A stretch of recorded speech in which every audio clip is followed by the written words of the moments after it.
Welcome! If you're new via here, be sure to click the subscribe button and also click the bell icon so that you'll be notified about videos uploaded from this channel. The topics that we'll be discussing today: man take him own 3 points in front his child, teen killed as reprisal in gang war, major gun find, and more. A man wanted for murder committed in Washington, D.C. early this year was arrested in Kingston on Tuesday. According to the U.S. media reports, Ranch Reynolds of Maryland was arrested by members of the United States Marshal Service and Caribbean Regional Fugitive Task Force. The 24-year-old is accused of fatally shooting 27-year-old Tariq Booth of Virginia. The incident occurred in Georgetown, Northwest Washington, D.C. after two men engaged in an argument on January 31st. There were no details provided on what led the U.S. authorities to Jamaica to nab Reynolds. The American is expected to be extradited to Washington for charges to be laid, according to reports. The police are pursuing leads to find the perpetrators who escaped after shooting a bus conductor on Wednesday afternoon on Repr Road. Reports are that the conductor was traveling in a bus and on reaching the vicinity of the National Bank Company, a Toyota Probox motor car with occupants aboard approached the bus. The occupants opened fire, injuring the 26-year-old conductor. It is reported that the police, who arrived quickly on the scene, chased the driver of the Toyota motor car through several communities in Maxville area, where the driver was forced to stop on Ransford Avenue, where he escaped. The police said they have seized the vehicle and are conducting forensic examination as they pursue leads into the case. No motive have been established for the shooting. Me left right here, so me I wonder if this is a senseless act. Like, me I wonder if I want passenger for the bus go about them business and come back for this doctor. Because you know, on a daily basis, we have doctor and passengers arguing and who promise who say them are going to slap them way and who for going near mouth, who for mad and all of them look stuff me there. We know we have those things on a daily basis. So me I wonder if a something like that happen and the passenger go away and come back for this doctor, or this is more personal. And as bad as things might be, we have to pick up the police them. They did a very good job for chase down this man. Although him escape, them do good. Them get the vehicle, them seize the vehicle. As said earlier, they are going to do some forensic tests for see what them can find for lead to the perpetrators of this shooting. So I could see what will be the outcome. The conductor is said to be at the public hospital receiving treatment. His condition is currently unknown at this time. Investigators in Clarendon say they are following strong leads into the killing of a construction worker in the parish early Wednesday morning.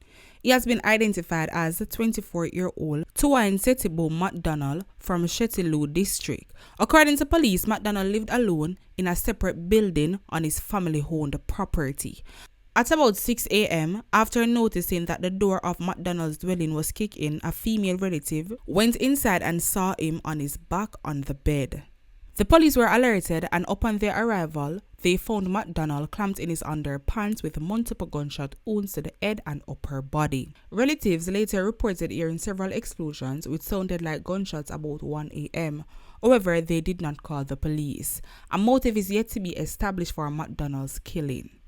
Police in Manchester are probing the murder of a farmer who was shot at his house in Freetown in the parish on Tuesday night. The deceased has been identified as 40-year-old Glenroy Frickington. Superintendent Shane McCullough, head of the Manchester Police, told our news team that about 11:40 p.m, gunmen shot Glenroy through his window at his house. He was taken to the hospital where he died while undergoing treatment. McCullough said the investigators are following leads into the incident. Sources say Glenroy had been targeted by previous larcenies. Police are investigating whether the murder of 16-year-old Genia Nelia Ellis was shot nearly 20 times on Tuesday was a reprisal for the attack of slaying of Mighty Diamond lead singer Donald Tabby Diamond Shaw. The 67-year-old singer and another man identified as Owen Beckford were killed by gunmen on McKinley Crescent in March. A police source said that there had been conflict between men on McKinley Crescent and Wint Road, and that gangsters have been utilizing young men. Some of the men on Wint Road run away so they can't catch certain people, so they catch him, a senior cop told our news team. Long time nothing though happened in the area that he was killed, which is Seaview Drive. The place has been quiet for years. The amount of shots he got shows that they were sending a signal. He got 17 shots, so that shows that there's a real malice behind it.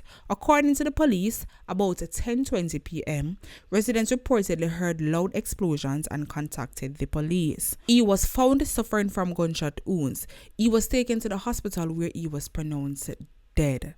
But his grandmother, Marlene Green, said that aside from his temper, he had no issues with anyone. He was a gallus, he was jovial, he had a lot of girlfriends and he loved to play football. Him not trouble nobody, but he's kind of an ignorant youth, and if you get him out, he will talk certain things. But we all talk things when we're ignorant. Him not give nobody no problem, she said. Green said that one of her grandsons came racing in the house and shouted that he was killed.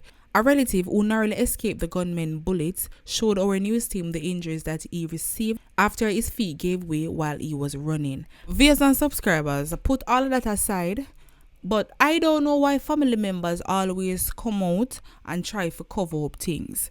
I have heard from grounded source that this young man was warned multiple times by family members to leave badness alone.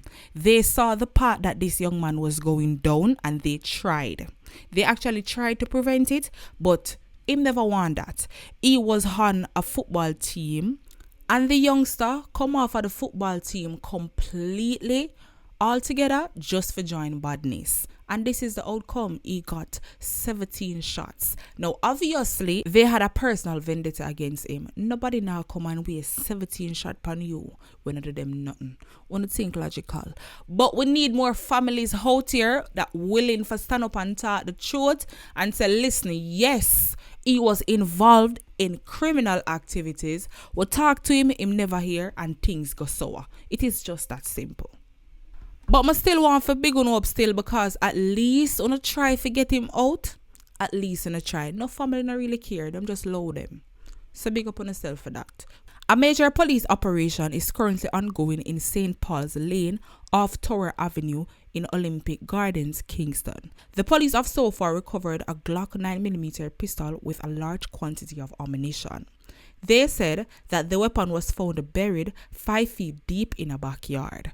Then me love the informer. You no need for big up on yourself and buy on yourself a drink and go and go floss. A sound for come out and talk for the community be a safer place. Now, viewers and subscribers, just one thing before we go, and it's a video that was sent to me from yesterday. And me just sit down and me I try to process it before me even come here to come talk about it.